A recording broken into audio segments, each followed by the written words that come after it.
Ini dia sisa-sisa kejayaan cengkeh di Aceh. Ini di kawasan Desa Lampu Aceh Besar. Ini dia sisa-sisa cengkeh yang besarnya, yang tinggi di kebunnya.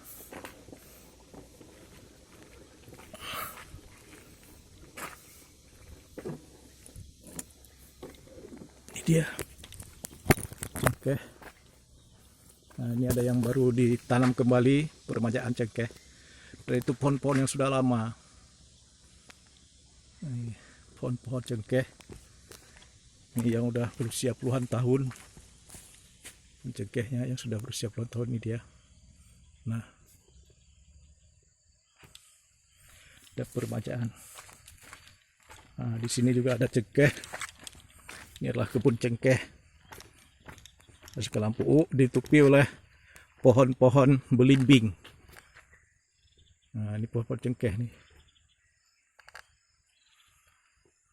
Sana juga kebun cengkeh.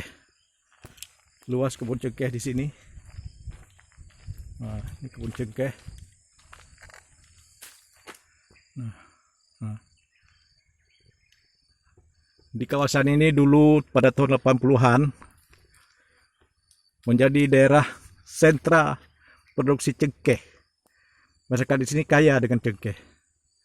Tapi kemudian pada masa akhir pemerintahan Soeharto,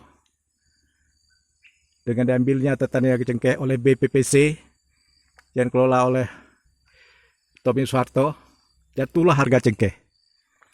Ini cengkeh.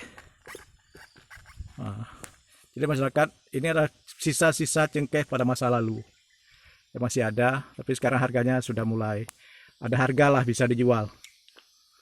Nah, itu dia cengkeh. Di dalam sana ada cengkeh banyak.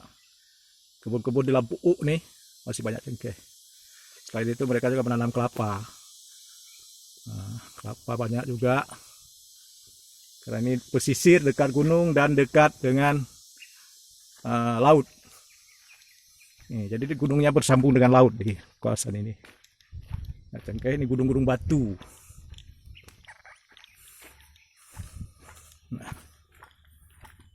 inilah sisa-sisa kejayaan masa lalu Desa Lampu. Di atas gunung juga mereka tanam cengkeh. Ini yang berada di daerah di ujung perumahan Lampu nih di kebun-kebun. Nah, begitu dia.